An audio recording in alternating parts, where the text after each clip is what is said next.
Assalamualaikum warahmatullahi wabarakatuh. Perkenalkan, nama saya Maziatul Lailia, NIM 180321110084. Saya berasal dari kelas A. Di sini saya akan menjelaskan mengenai persepsi risiko, preferensi, dan strategi manajemen, bukti dari studi kasus menggunakan peternak Jerman. Video ini saya buat untuk memenuhi tugas UAS mata kuliah Ekonomi Produksi Pertanian yang diampu oleh Ibu Elis. Sebelumnya saya akan menjelaskan mengenai review jurnal dan biodatanya.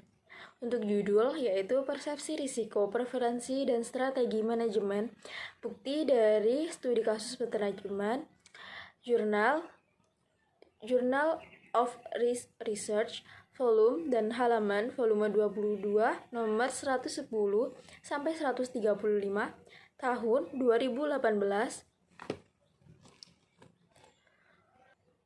Penulis Manuela Mariner dan juga Robert Finger. Untuk latar belakangnya, dalam mengungkapkan perilaku resiko peran pada peternak di wilayah Münster, Jerman, dilakukan penelitian ini untuk melalui identifikasi persepsi dan sikap peternak terhadap risiko. Persepsi risiko yaitu persepsi lingkungan ekonomi dari pengambilan keputusan secara luas diakui mempengaruhi proses pengambilan keputusan. Setiap kegiatan usaha diperlukan untuk menguji faktor-faktor yang mempengaruhi keputusan manajemen risiko, sehingga usaha yang sedang dijalankan dapat berjalan dengan lancar dan dapat meminimalisir risiko dan peningkatan produktivitas yang dijalankan. Tujuan dari penelitian ini yaitu yang pertama untuk menganalisis bagaimana pertanian dan karakteristik para petani atau peternak terkait dengan pilihan strategi manajemen risiko. Yang kedua bertujuan untuk mengungkapkan parameter sikap risiko mana yang diperoleh dari 3 metode elastisasi risiko yang berbeda yang paling sesuai dengan perilaku risiko petani. Metode penelitian yang pertama, data yang digunakan berasal dari sikap dan perilaku peternak di Jerman. Jumlah peternak yakni 50 orang peternak dengan berorientasi pada peternak babi dan juga sapi. Metode penelitian yang digunakan untuk menganalisis faktor-faktor sikap risiko petani. Sikap dalam menghadapi risiko oleh petani adalah model multinomial probit dan juga model elastisasi risiko, di mana ini memiliki 3 kriteria. Yang pertama, kriteria pekerjaan dalam pertanian. Yang kedua, kriteria pekerjaan campuran antara pertanian dan juga non-pertanian. Yang ketiga, yakni kriteria pekerjaan dalam non-pertanian. Pada hasil dan pembahasannya, sumber risiko dibagi menjadi 5. Yang pertama, risiko pasar dan harga, yakni suatu risiko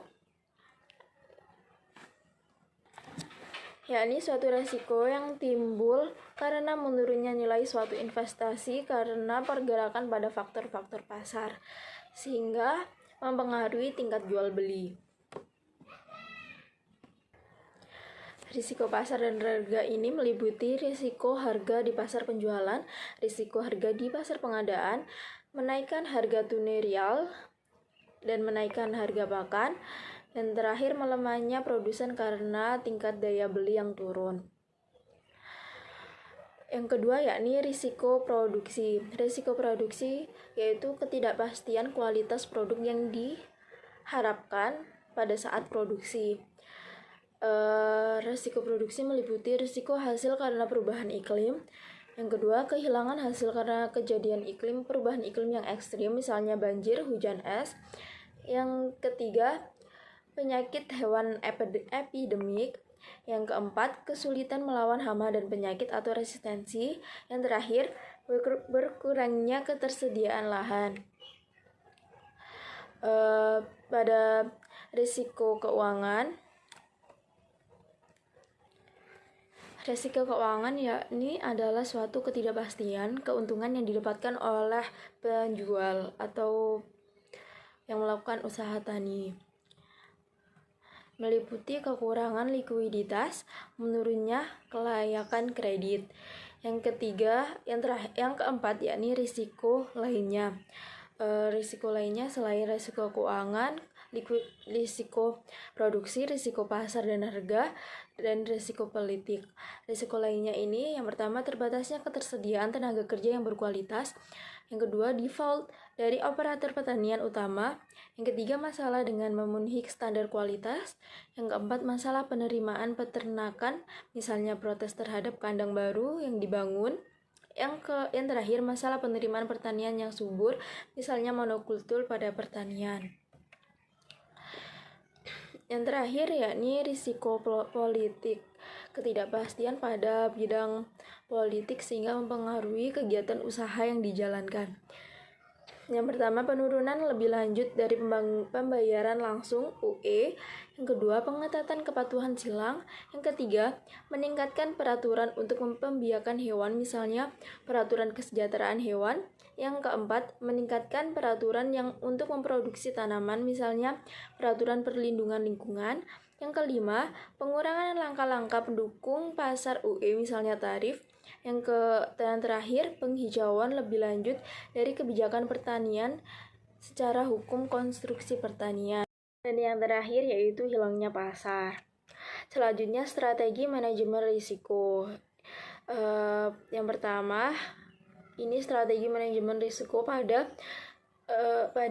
pekerjaan yang pertanian. Yang pertama, produksi yang disesuaikan risiko, misalnya pilihan bijaksana untuk melakukan usaha tani. Yang kedua, penggunaan varietas atau ras yang kuat atau tahan. Yang ketiga, diversifikasi. Yang keempat, investasi di teknologi baru. Berdasarkan penelitian ini menemukan bahwa faktor usia, persepsi risiko, numerik subjektif, dan pertanian yang sukses, ukuran produktivitas pertanian, ukuran lahan, dan proporsi lahan sewaan berperan sangat menjelaskan perilaku berisiko pada petani.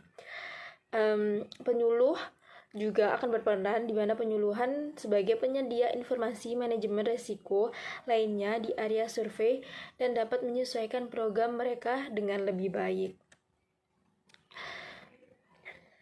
Pada penelitian ini membandingkan 3 metode hipotesis alternatif untuk menilai resiko yang tadi, yaitu metode di mana ada 3 kriteria tadi. Yang pertama, kriteria strategi dalam pekerjaan dalam pertanian. Yang kedua, pekerjaan campuran antara pertanian dan juga non pertanian. Yang ketiga, pekerjaan non pertanian. Preferensi yang bervariasi dalam kesederhanaan dan juga konseptual pada pertanian dan skala hasil. Peneliti menemukan bahwa preferensi risiko bergantung pada konteks dan juga dengan membingkai MPL yang banyak digunakan dalam konteks pertanian kami.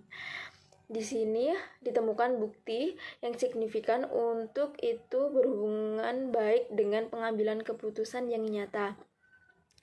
Petani memiliki sejumlah pilihan dalam mengelola risiko pertanian. Dan banyak dari mereka yang memanfaatkan beberapa alat manajemen risiko secara bersamaan.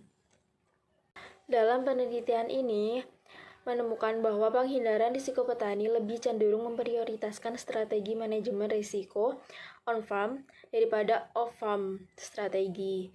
Yaitu analisis ini menunjukkan bahwa petani yang menolak risiko secara intuitif cenderung memilih strategi manajemen risiko yang off-farm, yakni diantaranya investasi di luar pertanian, asuransi hasil, dan juga asuransi risiko.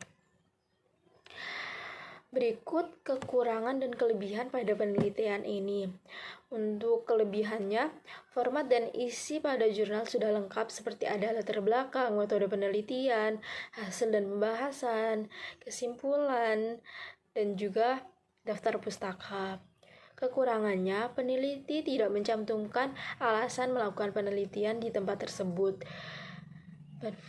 Dan juga peneliti tidak menjelaskan secara lengkap cara mengolah data dan dengan metode yang telah diinformasikan. Sekian presentasi dari saya. Mohon maaf apabila ada kesalahan. Wassalamualaikum warahmatullahi wabarakatuh.